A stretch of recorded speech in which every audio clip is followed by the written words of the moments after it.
Hello दोस्तों, क्या हाल चाल। I hope you people are taking care of your health and I am doing great. तो दोस्तों, आज हम बेसिक कॉन्सेप्ट्स लेक्चर नंबर 2 करने वाले हैं। फ्रेंड्स, लास्ट क्लास के अंदर जो बेसिक कॉन्सेप्ट्स लेक्चर नंबर 1 था, उसके अंदर मैंने बुनियादी बातें बताई थी। टैक्स लगाता कौन है, लगता कैसे है,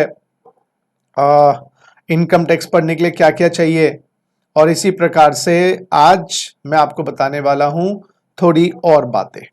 तो ये जो बेसिक कॉन्सेप्ट्स लेक्चर नंबर 2 है, ये फोकस करने वाला है आपके 4 important piece of income tax के ऊपर। 4 important piece of income tax के ऊपर। ये 4 इंपॉर्टेंट पीस होते हैं इनकम टैक्स में, क्योंकि मैं शुरुआत इनकम टैक्स से करवा रहा हूं, उसके बाद जाके हम दूसरे टॉपिक्स पे आएंगे। तो मैं श्री गणेश इनकम टैक्स से कर रहा हूं बेसिक कॉन्सेप्ट्स नंबर 2 में। 4 important piece of income tax. First P is which person is liable to pay income tax in India।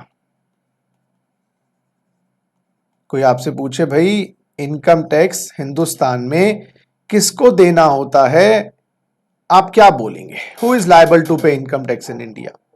Is an artificial person liable to pay income tax in India? Human being is liable to pay income tax in India? Or some firm is liable to pay tax in India? The answer to this simple question is any person whose total income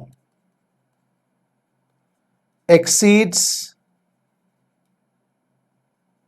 exemption limit is liable to pay income tax in India. Any person whose total income exceeds exemption limit is liable to pay income tax in India.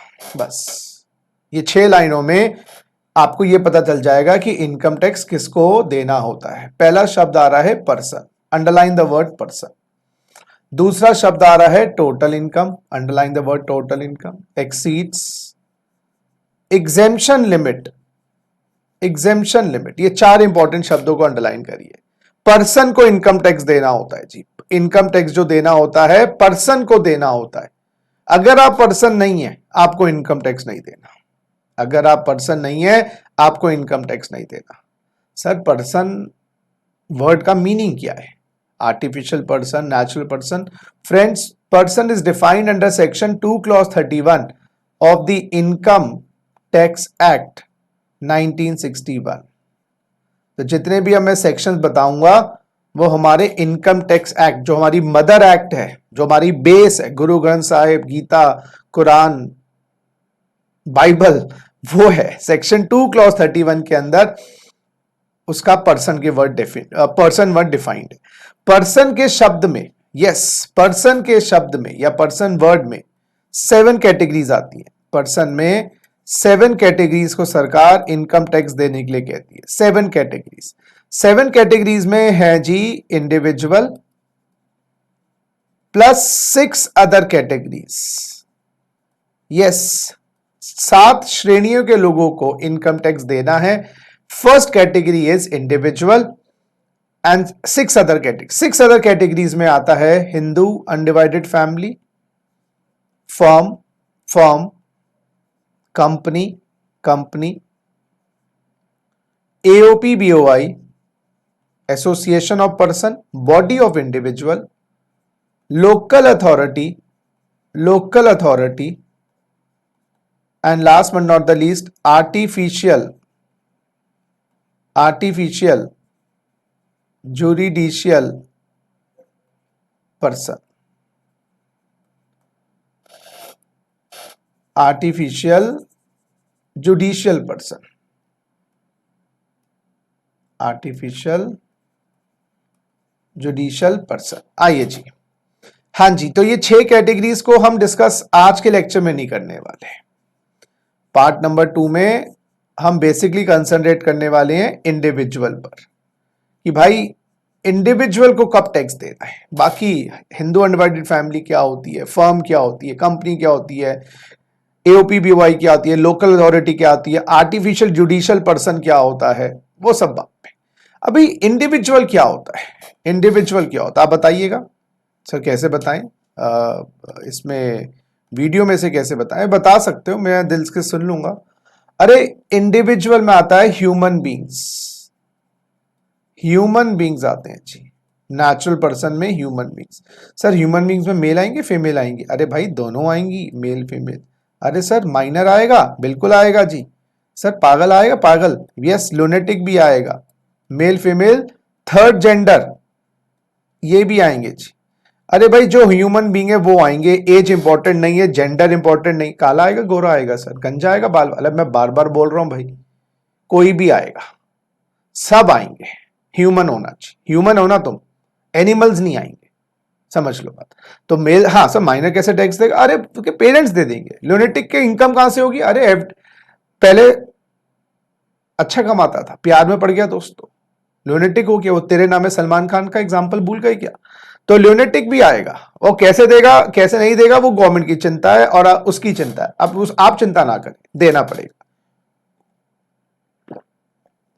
तो individual को tax देना ही चाहिए, 6,000 को देना है, बाद में बात करें। तो एनी पर्सन का अभी मतलब है एनी इंडिविजुअल जिसकी टोटल इनकम ज्यादा हो जाए। एक्सीड्स का मतलब होता है एक्सीड्स, ज्यादा, किससे? एग्जेम्पशन लिमिट से। एक एग्जेम्पशन लिमिट हमारी है जी break even point, break even point. अगर ब्रेक इवन पॉइंट से आपकी ऊपर टोटल इनकम जाती है तो आपको इनकम टैक्स देना है। कट ऑफ पॉइंट कह लीजिए, एक मिनिमम लिमिट कह लीजिए। क्यों होती है ये, क्या होती है ये, किसको कितनी मिलती है, वो बाद में, पहले टोटल इनकम समझे। तो कोई भी पर्सन, पर्सन का मतलब पर्सन बोले तो इंडिविजुअल, अगर उसकी टोटल इनकम ज्यादा हो जाए एग्जेम्पशन लिमिट से तो उसको इनकम टैक्स हिंदुस्तान में देना है। वो लायबिलिटी जो होती है ना वो कंपलसरी होती है। किसको देना है? सेंट्रल गवर्नमेंट को देना है। तो ये जो लायबिलिटी होगी ये कंपलसरी होगी, है ना। और पे किसको करना है? सेंट्रल गवर्नमेंट को, केंद्र सरकार को, क्योंकि इनकम टैक्स तो हमारा केंद्र सरकार लगाती है। तो liable to pay income tax to the central government, ठीक है ना। अच्छा, अब टोटल इनकम क्या है, आइए जी नेक्स्ट वर्किंग नोट बनाइए। पर्सन में तो हमने अभी इंडिविजुअल की बात करनी है। अब आइए जी टोटल इनकम। टोटल इनकम के लिए क्या करना है?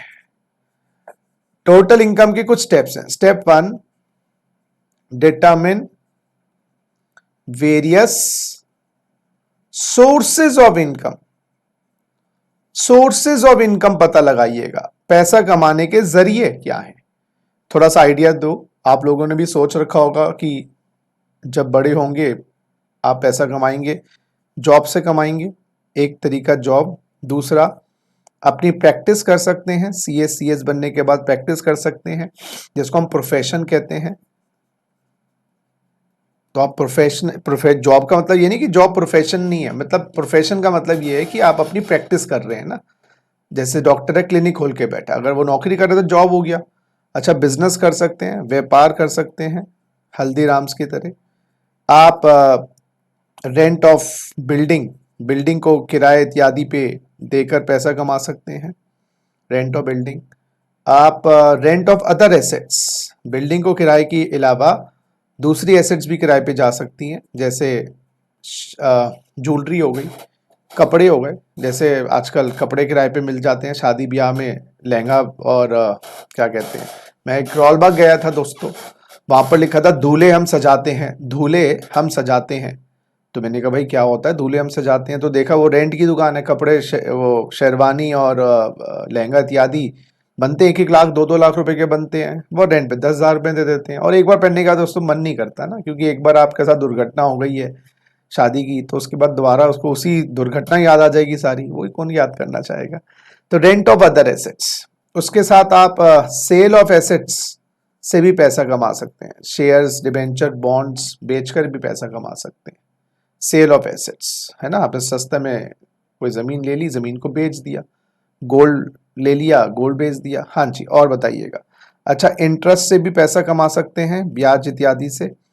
अच्छा, आप एग्रीकल्चर से भी पैसा कमा सकते हैं, खेती बाड़ी से।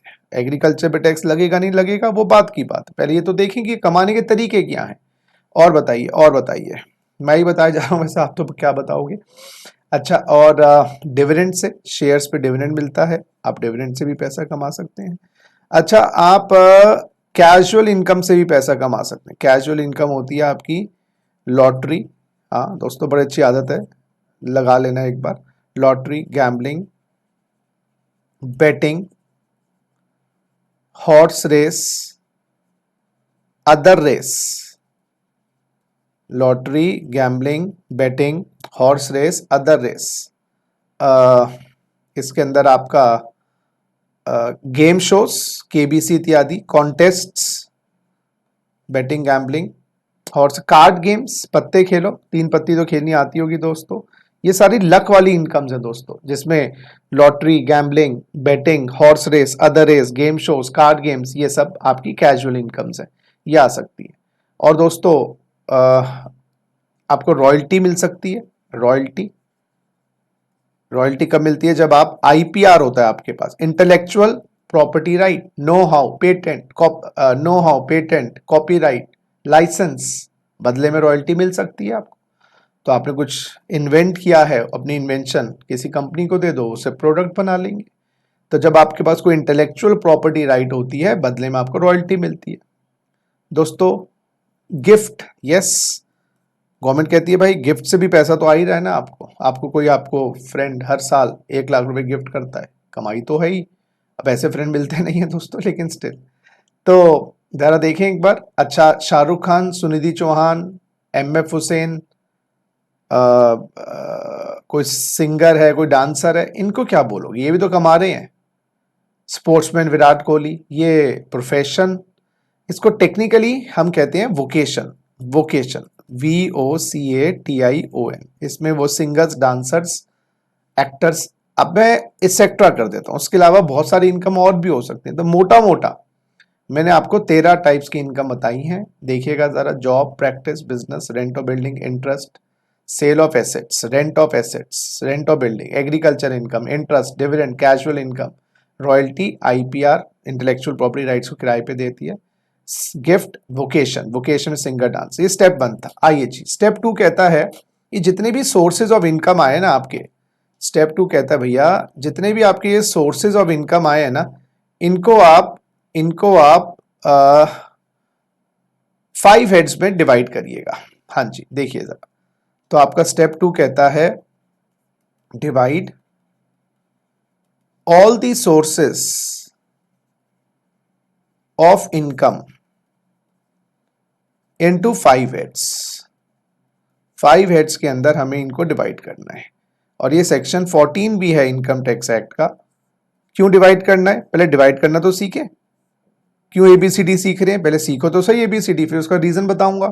पहला हेड है जी income under the head salary. दूसरा है जी income under the head house property.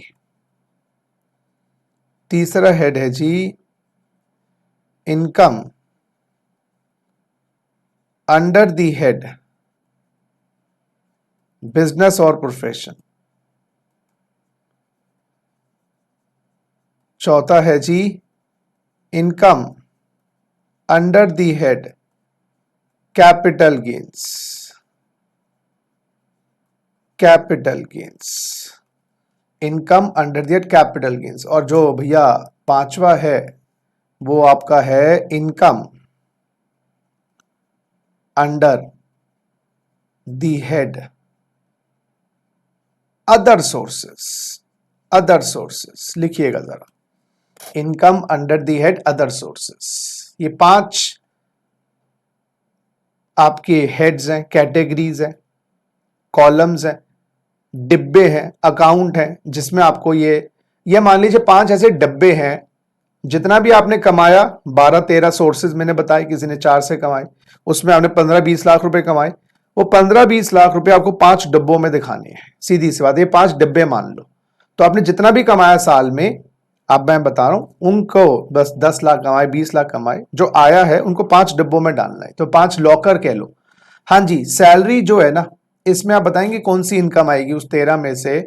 मेरे हिसाब से तो जॉब वाली इनकम सैलरी में आएगी, जॉब वाली कमाई, जहां पर एम्प्लॉयर एम्प्लॉय रिलेशनशिप होता है, एम्प्लॉयर एम्प्लॉय रिलेशनशिप, जब आप किसी के अंडर काम करते हैं, किसी के दबाव में काम करते हैं, उसकी मर्जी से काम करते हैं, अपनी मर्जी से नहीं, जो वो कह रहा है, मतलब अपनी मर्जी। तो ऑब्वियसली हाउस प्रॉपर्टी में आता है दोस्तों रेंट ऑफ बिल्डिंग, बिल्डिंग का किराया जी, वो आएगा हाउस प्रॉपर्टी, सेल की नहीं। बिजनेस प्रोफेशन में 3 इनकम आएंगी बच्चों, बिजनेस प्रोफेशन और वोकेशन। हाँ जी, देखो तीनों इनकम आएंगी, बिजनेस प्रोफेशन और वोकेशन, तीनों में फर्क किया है। देखो जी, बिजनेस का एग्जांपल हो गया जी, अगर हम एग्जांपल लें बिजनेस का, Haldiram's is a restaurant chain of north India, और इसका एग्जांपल हो गया what do you call bank, insurance कंपनियां। अच्छा, हल्दीराम क्या करता है, सेल ऑफ फूड करता है, सेल ऑफ फूड, और बैंक क्या करता है, और इंश्योरेंस क्या करता है, सेल ऑफ सर्विसेज। तो ये मत सोचना बिजनेस में गुड्स ही होते हैं, बिजनेस में सर्विस भी होती है। तो business of banking ICICI bank, और ये मैक्स लाइफ आपकी बिजनेस ऑफ इंश्योरेंस हो गया। तो बिजनेस में गुड्स भी होता है और सर्विसेज भी होते हैं। सर फिर प्रोफेशन क्या हुआ, एक डॉक्टर जिसकी अपनी प्रैक्टिस है, उसको हम प्रोफेशन में डालेंगे। क्यों सर, डॉक्टर नौकरी करता है तो फिर एम्प्लॉयर एम्प्लॉय रिलेशनशिप में वो जॉब में चला जाएगा, वो जॉब वाली इनकम हो जाएगी, सैलरी में चला जाएगा। लेकिन डॉक्टर का अपना क्लिनिक है, यानी कि अपना क्लिनिक है, तो हम उसको प्रोफेशन में दिखाएंगे। तो फिर इसमें भी सर्विस हुई, ये भी तो सर्विस है। तो सर कैसे पता चलेगा कि सर्विस बिजनेस वाली है, सर्विस प्रोफेशन वाली? भाई ये वाली जो सर्विस है ना, इसके लिए आपको बॉडी ऑफ नॉलेज लेनी पड़ेगी, कोई नॉलेज इकट्ठी करनी पड़ेगी, जो कोर्स करके आएगा, कोर्स करके आएगा, कोर्स करके आएगा। हाँ, इंश्योरेंस है, उसके लिए कोई कोर्स नहीं करना, इंश्योरेंस कंपनी लाइसेंस लेना पड़ता है। बैंकिंग के लिए कोई आपको, मैं बैंक खोलना चाहता हूं, तो उसके लिए कोई डिग्री नहीं चाहिए आपको, तो ये मतलब कोर्स करना है, डिग्री चाहिए, समझो मेरी बात, ये वाली बातें होती है। इसका एग्जांपल डॉक्टर की जगह सीए भी हो सकता है, सीएस भी हो सकता है, एलएलबी भी हो सकता है, इंटीरियर डेकोरेटर, आर्किटेक्ट, इंजीनियर, ये सब हो गया। तो जहां पर कोई गतिविधि, अच्छा यहां पर गुड्स नहीं होते प्रोफेशन में, यहां पर कोचिंग, सर कोचिंग का आएगा, हाँ बिजनेस में आएगा दोस्तों, वहां पर सर्विसेज दे रहे हैं, लेकिन सर उसके लिए तो नॉलेज की आवश्यकता होती है, बॉडी ऑफ नॉलेज, तो प्रोफेशन में भी डाल सकते हैं। सर ये तो बड़ा कंफ्यूजिंग हो गया। देखो सर, बड़ी एक महीन रेखा है, मैं बार बार बोल रहा हूं, बड़ी एक महीन रेखा है, यस, बड़ी एक महीन रेखा है कि कब बिजनेस में आएगा, कब प्रोफेशन में आएगा। बोल बेसिकली एक एक्टिविटी जो चलाई जाए कोर्स करने के बाद। देखो मैं एग्जांपल बोलूं, टीचर होने के लिए कोई प्रोफेशनल होने की जरूरत नहीं है, समझो मेरी बात। गुरु बनने के लिए आप, हाँ अरे भाई कोई टैक्स पढ़ा रहा है, हो सकता है सीए ना हो सकता है वो सीएस ना हो, खाली 12th पास है, उसने टैक्स की नॉलेज ले ली। तो डिपेंड्स ना कि आप क्या, वो activity based on some knowledge. अच्छा, नॉलेज के बिना हो ही नहीं सकता, वो तो फिर प्रोफेशन है, कोर्स के बिना हो ही नहीं सकता। डॉक्टर बन ही नहीं सकते बिना एमबीबीएस की डिग्री के, लॉयर बन ही नहीं सकते बिना एलएलबी की डिग्री के, तो वो तो प्रोफेशन है ही। लेकिन बिजनेस में आपको डिग्री मिल जाए अच्छी बात है, डिग्री ना हो तो कहीं ना कहीं कोचिंग को हम बिजनेस में ही दिखाएंगे। लेकिन हाँ, एक कोई पर्सनल टीचर है, हम उसको प्रोफेशन में डाल सकते हैं, बात समझनी। तो एक महीन रेखा होती है कि कब चीज बिजनेस में है, कब चीज प्रोफेशन में है। बिजनेस में यस, आपका गुड्स भी आएगा, सर्विस भी आएगा, लेकिन कोई ज्ञान नहीं बोलूं मैं, बॉडी ऑफ नॉलेज कोर्स करके करने की आवश्यकता नहीं है। सर फिर वोकेशन क्या है? तीन चीजें बोली ना आएंगी। वोकेशन है सिंगर, डांसर, इसमें भी सर्विस है। सिंगर, डांसर, इसमें भी सर्विस है, लेकिन ये जो सर्विस है ये आपके टैलेंट पे बेस्ड है, आपकी स्किल्स के ऊपर बेस्ड है। इसके लिए आपके पास टैलेंट या स्किल्स होनी चाहिए। समझो, तीनों में एक ही। अच्छा, ये बात याद रखना, एक सर्विस बिजनेस की भी हो सकती है, सर्विस प्रोफेशन की भी हो सकती है, सर्विस वोकेशन की भी। तो ये मत याद कर लेना कि बिजनेस में हमेशा सर्विसेज ही होती है। अच्छा, अब ये जो तीन बातें मैंने बताई, बिजनेस, प्रोफेशन और वोकेशन, अब ये बिजनेस, प्रोफेशन, वोकेशन, तीनों में एक कॉमन बात है। तीनों में बात क्या है? आप ओन मास्टर हैं अपने। हाँ, आप ओन मास्टर हैं, किसी पे डिपेंडेंट नहीं है। जब इनको जॉब में नहीं दिखाया गया। ना शाहरुख खान किसी पे डिपेंडेंट है, ना डॉक्टर जो क्लिनिक है वो किसी पे डिपेंडेंट है, ना हल्दीराम और ना इंश्योरेंस किसी पे डिपेंडेंट है। लेकिन अगर आप नौकरी करेंगे तो फिर वो सैलरी में चला जाएगा।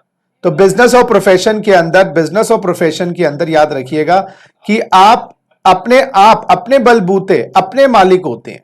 तो बिजनेस प्रोफेशन में आप अपने मालिक होते हैं। अब बिजनेस में सर्विसेज और गुड्स दोनों होते हैं, प्रोफेशन में सर्विसेज ही होती हैं, और वोकेशन के अंदर सर्विसेज ही होती है। फर्क ये है, सर्विस टैलेंट बेस्ड है वोकेशन, सर्विसेज कोर्स बेस्ड है profession, services non course based है बिजनेस, और गुड्स तो बिजनेस में आता ही है।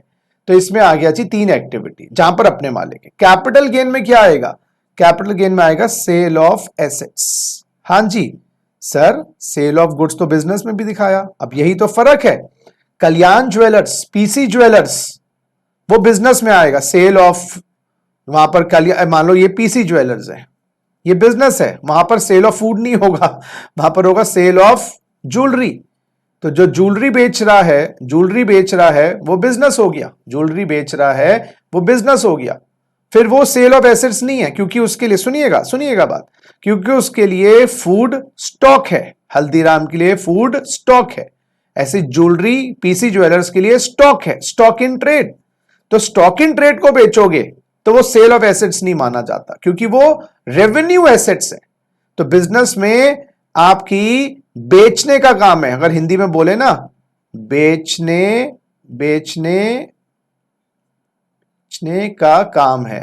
लेकिन अगर शाहरुख खान ज्वेलरी बेचे, बात समझने की कोशिश करिएगा, या आप और मैं कोई ज्वेलरी बेचे, तो वो कैपिटल एसेट है हमारे लिए, क्योंकि उस पर कैपिटल एक्सपेंडिचर किया गया, वो कैपिटल गेन में आएगी।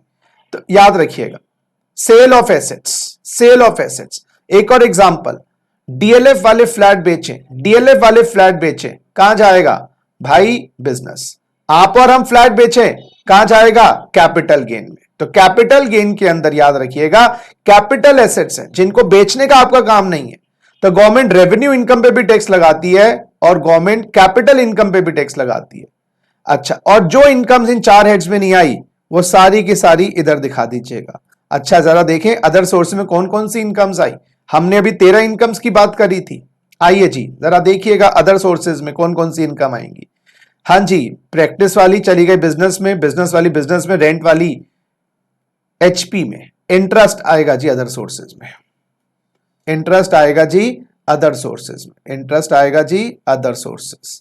एग्रीकल्चर इनकम अदर सोर्सेज, वो अलग बात है, टैक्स लगेगा नहीं लगेगा बाद में देखेंगे। Dividend other sources, casual income other sources, casual income other sources, royalty other sources, अगर ये आपका बिजनेस ना हो तो, gift other sources, gift other sources. और जरा देख लें, हाँ जी, तो ये सारी इनकम्स आपके अदर सोर्सेज में आएंगी। तो रिपीट करें, 5 हेड्स, सैलरी वाला जॉब, हाउस प्रॉपर्टी वाला रेंट और building, business profession vocation PGBP, अच्छा इसको हम पीजीबीपी भी कहते हैं, प्रॉफिट और गेन्स फ्रॉम बिजनेस और प्रोफेशन, प्रॉफिट और gains from business profession. Capital gains, capital gain में कौन सी? कैपिटल इनकम, जिसको बेचने का काम नहीं है, और अदर सोर्सेस। अब मेरा दूसरा क्वेश्चन आप लोगों से, हम ये 5 हेड्स में दिखाते क्यों है इनकम? क्या डिब्बों में क्यों डाला जा रहा है? अरे बिग बाजार गए हो ना, सामान लेते हैं ना, ट्रॉली में रखते हैं ना, पैकिंग करते हैं ना, घर आके सेग्रीगेट करते नहीं करते? घर आके सारे सामान को, कोई किचन का सामान है, कोई कमरे का सामान है, कोई लिविंग रूम का सामान है, कोई ड्राइंग रूम का सामान है, सब अलग अलग जगह डिस्ट्रीब्यूट करते हो। इसी प्रकार से जब हम कमाई करते हैं, जब हम पैसा कमाते हैं, गवर्नमेंट कहती है उनको सेग्रीगेट करो। क्यों? क्योंकि हमें इनकम निकालनी है सैलरी की, हमें इनकम निकालनी है हाउस प्रॉपर्टी की, हमें इनकम निकालनी है बिजनेस प्रोफेशन की, हमें इनकम निकालनी है कैपिटल गेन की, हमें इनकम निकालनी है अदर सोर्सेस की। तो हमें हर हेड की इनकम निकालनी है। और इनकम जो होती है दोस्तों, इनकम जो होती है याद रखिएगा, वो होती है रेवेन्यू, दोबारा रिपीट कर रहा हूं, रेवेन्यू माइनस एक्सपेंसेस, उसको इनकम कहते हैं। जो रेवेन्यू होती है दोस्तों वो होता है आया, जो पैसा आया है, और जो एक्सपेंसेस होते हैं वो व्यय, जो खर्च हो गए हैं, और जो इनकम है वो है आय। आय कर है दोस्तों, आय कर। रेवेन्यू है आया, एक्सपेंसेस है गया, इनकम है बच गया, वो आय है। तो सैलरी की इनकम पे टैक्स है, तो यानी कि सैलरी जो मिली उसमें से खर्चे घटा के इनकम आएगी। ऐसे हाउस प्रॉपर्टी की इनकम पे टैक्स है, हाउस प्रॉपर्टी से जो आया, किराए पे दी, 50 लाख रुपए किराए पे दिए पूरे साल का, लेकिन 50 लाख का इनकम कोई है। जो बदमाश था टेनेंट, तोड़ दी चीजें, रिपेयर करवाई है, मरम्मत करवाई है, मेंटेनेंस के खर्चे नहीं होते क्या? तो 20 लाख रुपए तो मेंटेनेंस के लग गए, 30 लाख की कमाई हुई। बिजनेस प्रोफेशन में कंप्यूटर बेचे 50 लाख के, भाई खरीदे नहीं होंगे, बनाए नहीं होंगे, बेचने के खर्चे नहीं होंगे, तो 40 के तो खर्चे हो गए, कमाई 10 है। कैपिटल गेन में सोना बेचा 1 लाख का, खरीदा 80 का, 20 की इनकम हुई। ऐसे ही आपका अदर सोर्सेज में, तो हर हेड में इनकम निकालनी है। जैसे 5 सब्जी बनाने के लिए पांचों के प्रोसेस अलग अलग होते हैं, हर इनकम को निकालने के लिए उसका प्रोसेस अलग है, क्योंकि हर इनकम में या हर अमाउंट में एक्सपेंसेस अलग अलग होते हैं। नौकरी वालों के खर्चे अलग हैं, बिल्डिंग के किराए वालों के खर्चे अलग हैं। आप अपने घर के हिसाब से रहते हो ना, अपने घर में, मेरे घर में रहोगे तो मेरे घर के हिसाब से रहोगे। मैं आपके घर 2 दिन आगे रहने, मैं आने नहीं वाला, मैं याद रखना।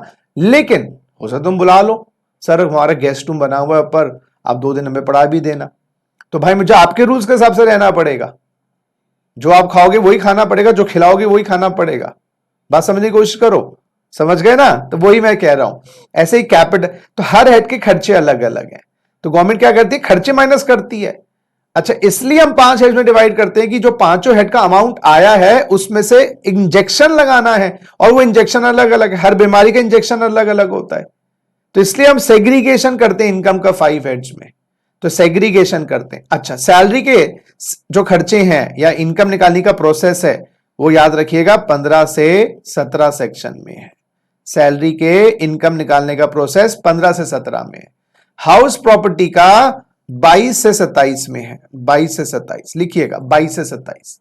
बिजनेस प्रोफेशन का 28 से लेकर 44 में है, 28 से लेकर 44 में है। कैपिटल गेन का 45 टू 55 ए है, कैपिटल गेन का 45 टू 55 ए। अदर सोर्सेज के सेक्शन, अदर सोर्सेज के 56 टू 59 है, 56 टू 59 है। तो आपको करना क्या है? कमाई को, जितनी भी कमाई 10, 12, 20 लाख रुपए, वो इकट्ठा करिए और उसमें से माइनस करिए, उसमें से माइनस करिए खर्चे। यस, उस हेड के जो भी खर्चे हुए हैं वो माइनस करिएगा, और खर्चे माइनस करने के बाद, खर्चे माइनस करने के बाद इनकम निकालिएगा। बात समझ आ गई? और इनकम पे हमें टैक्स लगाना है।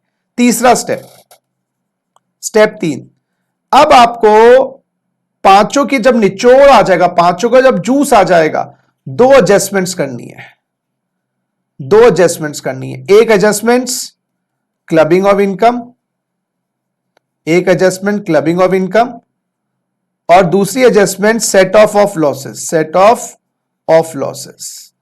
क्लबिंग की सेक्शन है 60 to section 64, set off losses के सेक्शंस हैं 70 टू 80। वैसे 65 ज्यादा है, लेकिन हम 64 तक मेन समझते हैं। क्लबिंग क्या चीज है? तू प्यार है किसी और का, तुझे देखता कोई और है। भाई, दूसरे की इनकम आपकी इनकम में जोड़ देते हैं। क्यों जोड़ते हैं, किन परिस्थितियों में जोड़ते हैं, वो मैं क्लबिंग में बताऊंगा, अभी नहीं। तो दूसरे बंदे की इनकम आपकी इनकम में जोड़ते हैं। और सेट ऑफ लॉसेस में आपको अगर दिल्ली में बिजनेस किया, 5 करोड़ की कमाई हुई, यूपी में बिजनेस किया, 3 करोड़ का नुकसान हुआ, तो सरकार इतनी निर्दयी नहीं है कि 5 करोड़ पे टैक्स दो। सरकार कहती है 3 करोड़ घटा लेना 5 करोड़ में से, रिमेनिंग पे टैक्स देना। तो लॉसेस सेट ऑफ हो जाते हैं, लॉस सेट ऑफ हो जाता है। तो ये 2 एडजस्टमेंट्स करनी है, ये हमारे 2 चैप्टर्स भी आएंगे। तो क्लबिंग में क्या होता है, किसी और की इनकम आपकी इनकम में जोड़ते हैं। क्यों जोड़ते हैं, कैसे जोड़ते हैं, बताऊंगा। सेट ऑफ में नेगेटिव लॉसेस। अब आप क्या करिएगा, एडजस्टमेंट्स करने के बाद स्टेप 4 में सम टोटल कर दीजिएगा 5 हेड्स का, सम टोटल ऑफ 5 हेड्स कर दीजिएगा, which is known as gross total income. Sum total of 5 heads is known as gross total income. 5 head का टोटल जीटीआई कहलाता है। अब उस जीटीआई में से, हां जी, अब 5 हेड का टोटल करना है। मैंने क्या किया, कमाई करी, खर्चे माइनस किए, 5 डिब्बों का निचोड़ प्रॉफिट निकाला, 2 एडजस्टमेंट्स लगाई, इंजेक्शन लगाए, 5 का total GTI, gross total income. अभी हमें चाहिए टोटल इनकम, इसमें से रिड्यूस करो deductions under section 80C to 80U। Sir ये क्या है, बेसिकली ये आपकी ना इन्वेस्टमेंट्स हैं, इंसेंटिव्स हैं, जो गवर्नमेंट कहती है आप अपने पैसे का निवेश करो। और जैसे अगर आपकी जीटीआई आई 10 लाख रुपए और आपके 80C to 80U है 3 लाख रुपए, सर क्या कहते 3 लाख घटा दो, हम 7 लाख पे टैक्स लेंगे। बेसिकली डिडक्शंस क्या है मैं आपको बता दूं, जो डिडक्शंस होते हैं ना, ये आपके इंसेंटिव्स होते हैं। सब लोग पैसा कमा कमा के घर में रख लेंगे तो बाहर लिक्विडिटी नहीं आएगी, तो सरकार आपको लालच देती है कि आप कमा कर पैसा बैंक की एफडी में लगाओ, कमा कर पैसा एलआईसी में लगाओ, बैंक हेल्थ इंश्योरेंस में लगाओ, बस हजारों तरीके से पैसा निवेश करो, उस डोनेशंस दो। क्यों, उससे पैसा सर्कुलेट करेगा। जैसे आपको क्लास में आने का मन नहीं करता, मैंने कहा हर क्लास में आओगे 500 रुपए दूंगा।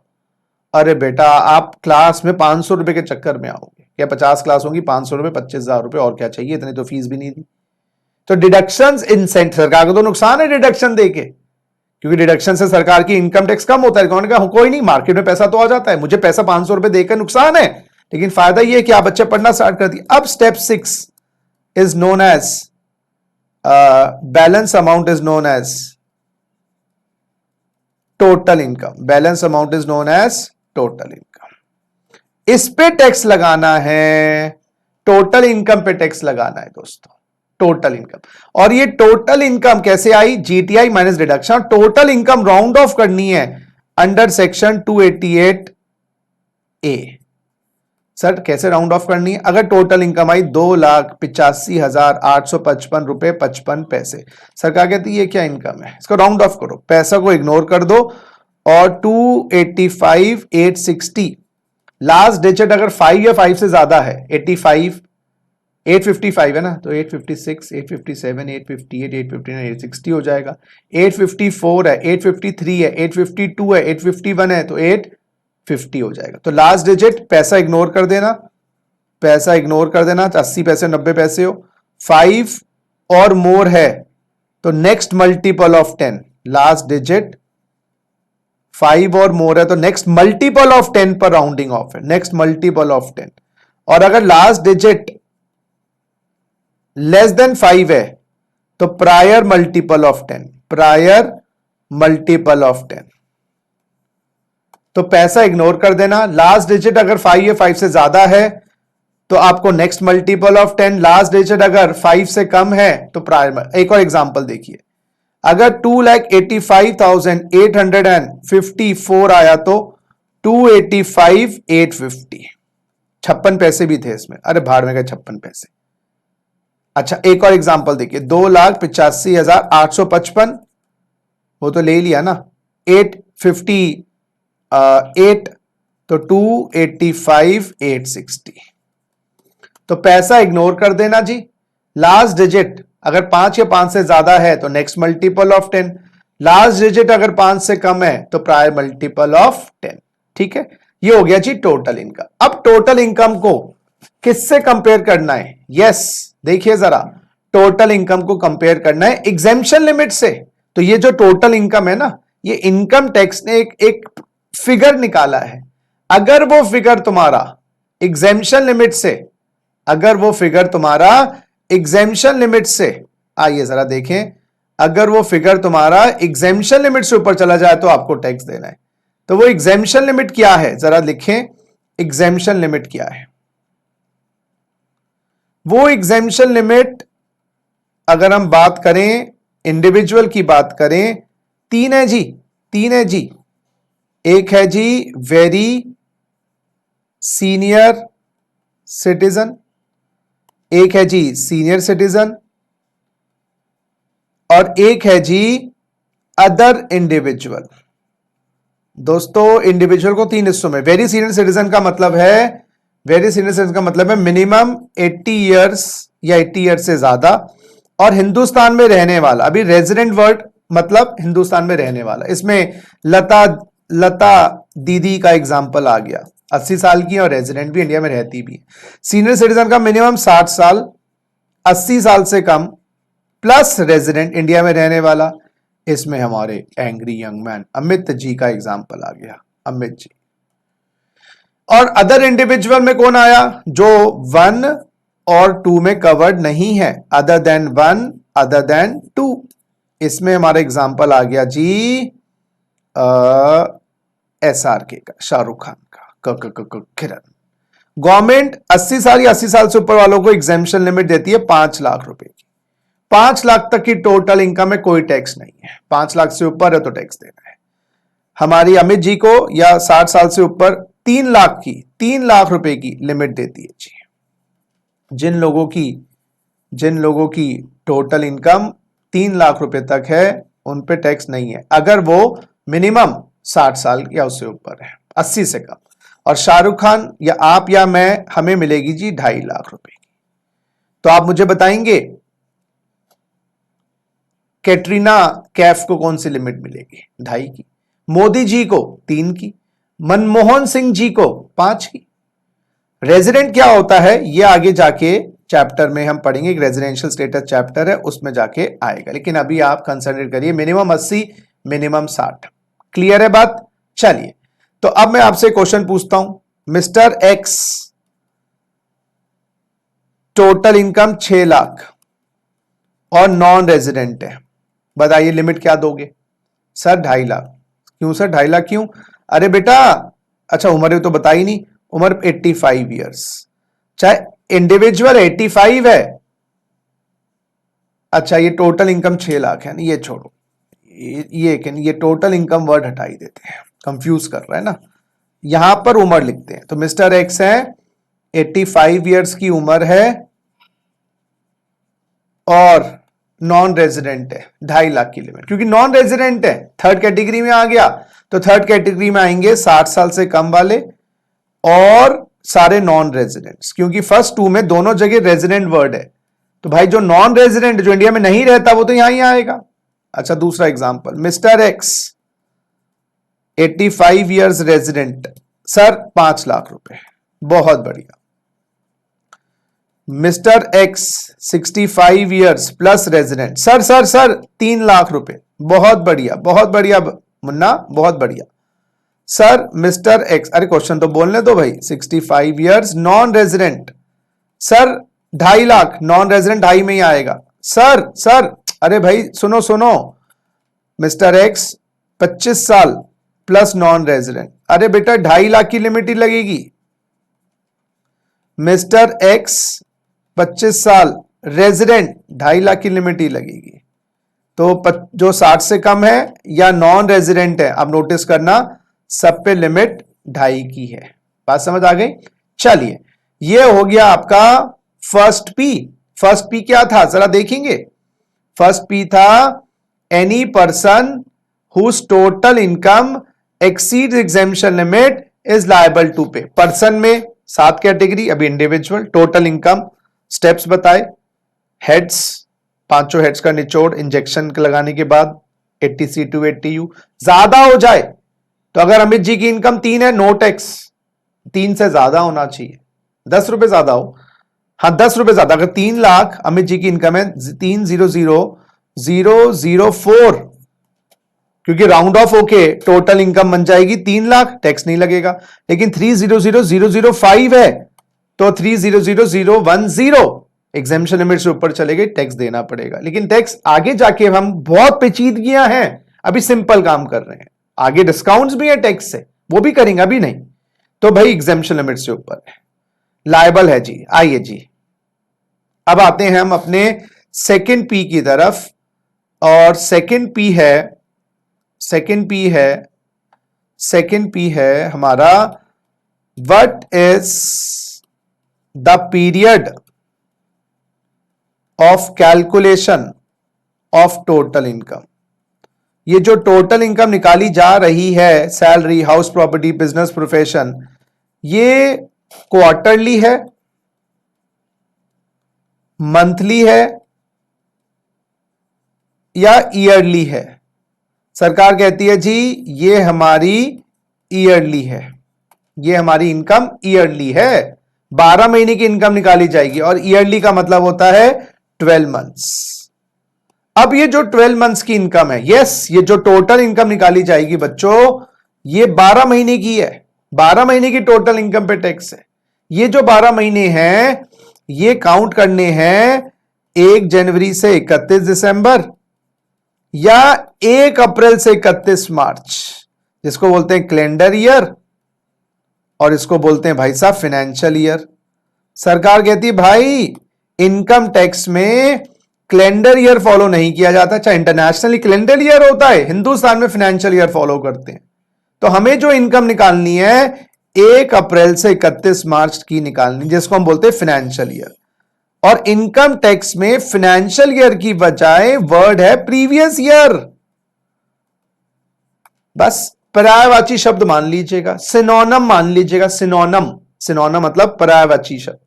तो हमें इनकम निकालनी है 1 अप्रैल से 31 मार्च। आप 4 महीने कमाओ, 5 महीने कमाओ, हमें 12 महीने की इनकम चाहिए। उसमें आपने 10 महीने कमाया, 3 कमाया, वो बता देना, हम लेंगे 1 मार्च से 31 मार्च। अच्छा जी, 2 फाइनेंशियल ईयर आपके सामने आ रहे हैं, 1/4/19 से 31 मार्च 20, और एक हो रहा है 1/4/20 से 31 मार्च 2021। ये फाइनेंशियल ईयर 19-20 कहलाया जाता है, ये फाइनेंशियल ईयर 20-21 कहलाया जाता है।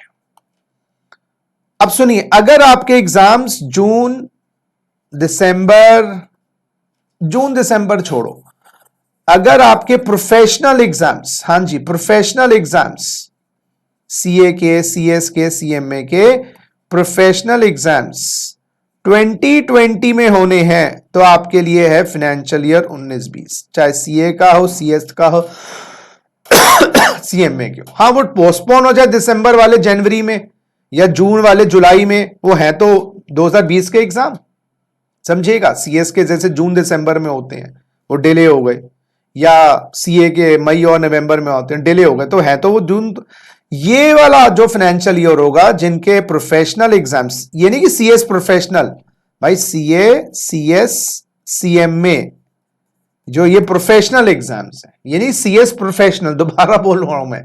आपके अगर एग्जाम्स एग्जीक्यूटिव के हो, सीएस प्रोफेशनल के हो, सीए इंटर के हो, सीए फाइनल के हो, सीएमए इंटर के हो, सीएमए फाइनल के हो, प्रोफेशनल एग्जाम्स 2020 में, तो आपके लिए फाइनेंशियल ईयर है 19-20। और अगर आपके प्रोफेशनल एग्जाम्स 2021 में होंगे, 2021 के होने हैं, वो पोस्टपोनमेंट वाले नहीं, तो आपके लिए होगा फाइनेंशियल ईयर 2021। ये याद रखिए, फाइनेंशियल ईयर 2021। अच्छा, याद करिएगा, बजट आ जाता है फाइनेंशियल ईयर शुरू होने से पहले, तो आपके लिए होगा फाइनेंस एक्ट 2019।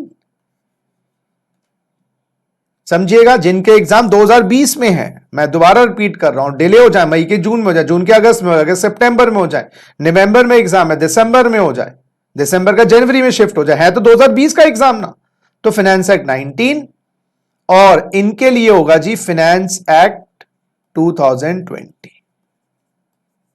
फाइनेंस एक्ट 2020, जिनके एग्जाम्स 2020 में होने हैं, मई 2020, मई 2020 जून, 2020 क्यों बोल रहा हूं मैं, 2021 बोलना चाहिए मुझे। हाँ, जिनके, एक सेकेंड दोस्तों, एक सेकेंड, हाँ, जिनके एग्जाम 2021 में होने हैं, 2021 मई, 2021 जून, 2021 दिसंबर, 2021 नवंबर, उनके लिए फाइनेंस एक्ट 20 है। तो दोबारा से रिपीट करो, ये चार्ट देखते रहो भैया, घूरते रहना इस चार्ट को। तो जो एग्जाम्स जिन लोगों के 19-20 में है, सॉरी 2020 में एग्जाम्स है, जनवरी से दिसंबर के बीच में डिले हो जाए फाइनेंशियल ईयर 19-20, और जिन लोगों के एग्जाम्स 2021 में होने हैं, अभी 2021 आया भी नहीं है, 21 में होने हैं, वो डिले वाले नहीं, ड्यू वाले, उनके लिए 2021 फाइनेंस एक्ट 20। क्लियर है, समझ आ गई बात? अच्छा, बीकॉम के एग्जाम जो होते हैं उनमें एक साल पीछे होता है। बीकॉम के एग्जाम में 2020 में जो होने हैं वो फाइनेंशियल ईयर 18-19 है, और बीकॉम के एग्जाम अगर 2021 में होने हैं उसमें 19-20 है। ठीक है, तो आप अपना लेवल देखिएगा और उसके हिसाब से पढ़ाई करिएगा। जो लेक्चर्स आपको मिलेंगे वो आपके लिए बने हैं, लेकिन मैं ओवरव्यू सारा बता देता हूं आप लोगों को। क्लियर है?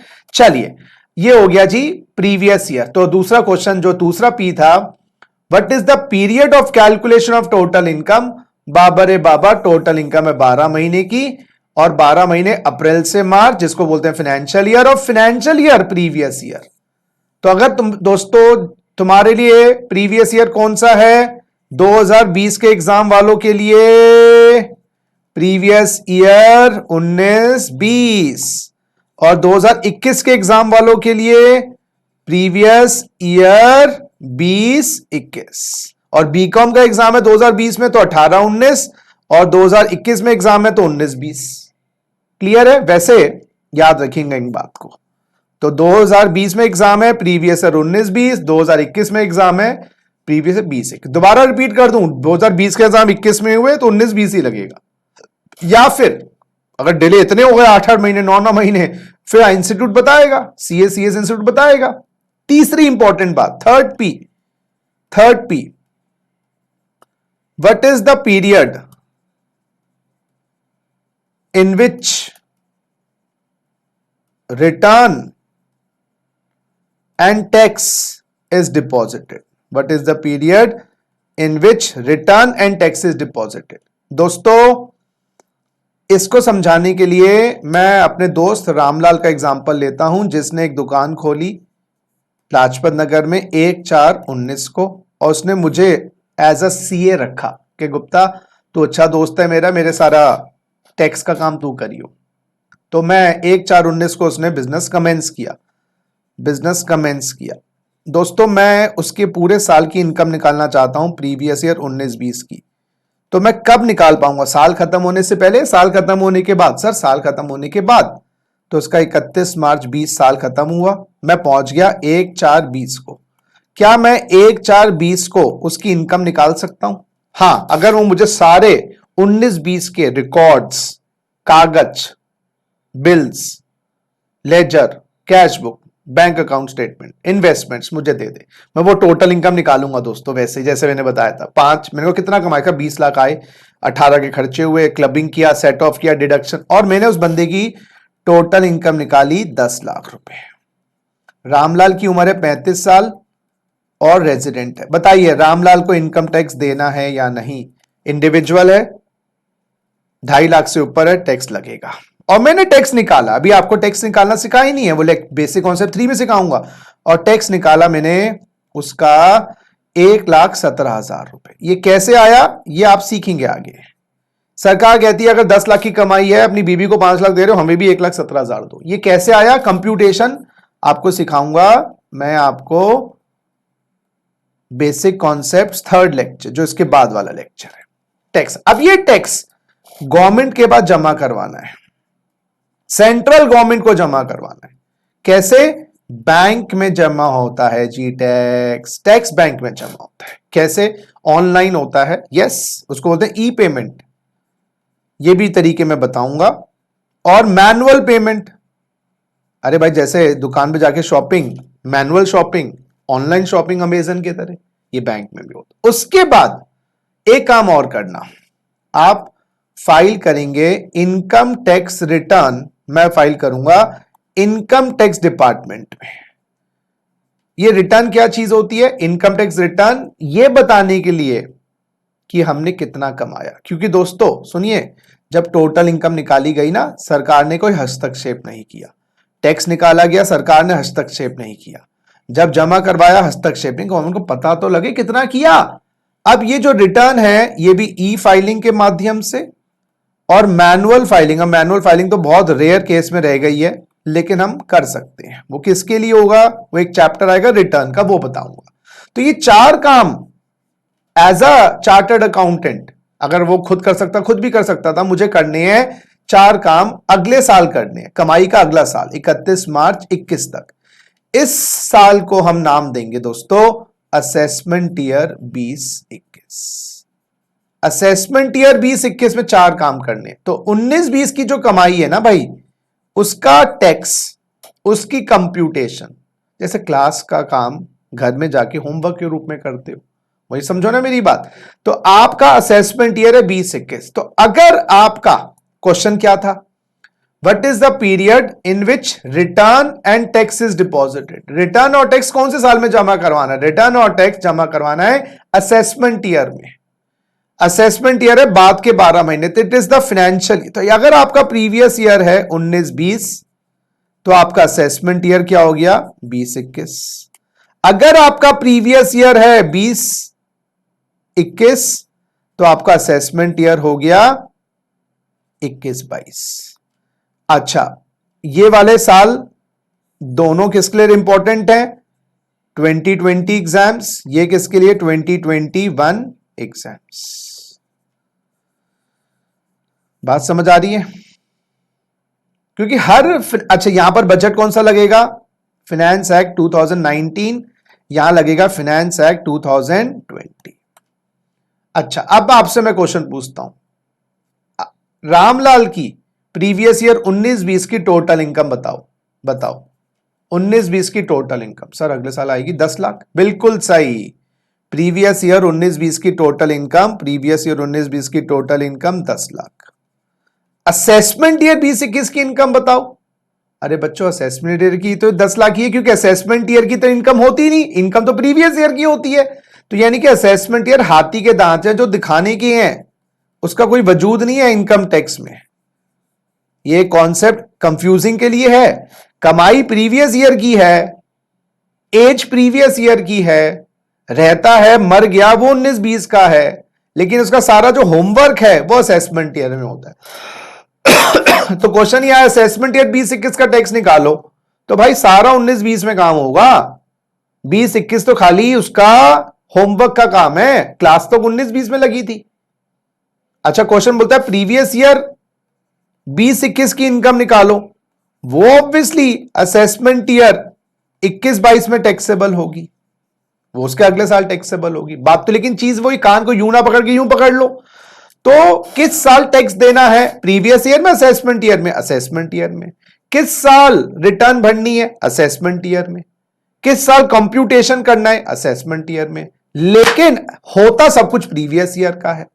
तो 19-20 की कमाई का टैक्स 20-21 में है और 20-21 की कमाई का टैक्स 21-22 में है। यह बात याद रखिएगा। चलिए अब रिवाइज करिएगा। आज हमने 3 इंपॉर्टेंट पीस किए, जो हमारा 4th पी है वो हम करेंगे अपने बेसिक कॉन्सेप्ट्स के 3rd लेक्चर में। पहला पी क्या था दोस्तों, which person is liable to pay tax. हमने पढ़ा individual plus 6 categories. Total income के लिए सोर्सेज निकाले, 5 है इसमें डिवाइड किया, सेट ऑफ क्लबिंग किया, जीटीआई निकाला, डिडक्शन माइनस करे, टोटल इनकम आ गई। टोटल इनकम के बाद हमने चेक किया क्या 2.5 लाख, 3 लाख, 5 लाख से ऊपर है, जो भैया इसको टैक्स देना पड़ेगा, नहीं तो एंजॉय करो, सिट डाउन एंड रिलैक्स। फिर ये टोटल इनकम हमने सेकंड पी में देखा, क्वार्टरली है, मंथली, ईयरली है, अप्रैल से मार्च, जनवरी से दिसंबर, अप्रैल से मार्च, जिसको नाम दिया गया प्रीवियस ईयर। फिर मैंने बताया 2020 में एग्जाम है तो 19-20 प्रीवियस ईयर फाइनेंशियल ईयर देखना, 2021 में एग्जाम है तो 20-21 फाइनेंशियल ईयर देखना, ठीक है। अच्छा, फिर मैंने बताया कि भाई अगर कमाई हो गई है तो टैक्स कब देना, अगले साल देना है। तो अगले साल 4 काम करना, इनकम कंप्यूट टैक्स, पे टैक्स, फाइल रिटर्न। टैक्सेस और रिटर्न ई फाइलिंग, ई पेमेंट से भी चले जा सकते हैं, वो चीजें हम करेंगे बाद में, ठीक है ना। तो हमारा असेसमेंट ईयर कौन सा है जी, अगर जून नवंबर दिसंबर 2020 में एग्जाम है, वो डिले भी हो जाए 1-2 महीने ऊपर, तो असेसमेंट ईयर 20-21, प्रीवियस ईयर 19-20। और अगर 2021 में एग्जाम है, जून दिसंबर नवंबर दिसंबर जैसा भी है, जून मई, तो हमारे लिए assessment year 21-22, previous year 20-21। I hope आपको ये लेक्चर समझ आया हो। क्वेरीज के लिए आपको पता ही है, डायरेक्टली मुझसे आप कांटेक्ट कर सकते हैं। मैंने अपना व्हाट्सएप क्वेरी नंबर भी स्पेसिफिकली दिया हुआ है 9354117801। नहीं दिया है तो आप लिख लीजिएगा, ये मेरा व्हाट्सएप क्वेरी नंबर है। तो क्लासेस को लेकर कोई चिंता है, कोई शंका है, कुछ शंका है, या एवं ही बात करने का मन कर रहा है, तो 9354117801 मेरा व्हाट्सएप क्वेरी नंबर है। इस पे आप अपनी क्वेरीज डाल दीजिएगा and I will try to respond as fast as I can. तो दोस्तों, इसी बात पे आप लोगों से विदा लेता हूं। मस्त रहो, स्वस्थ रहो, टेक केयर, बाय बाय।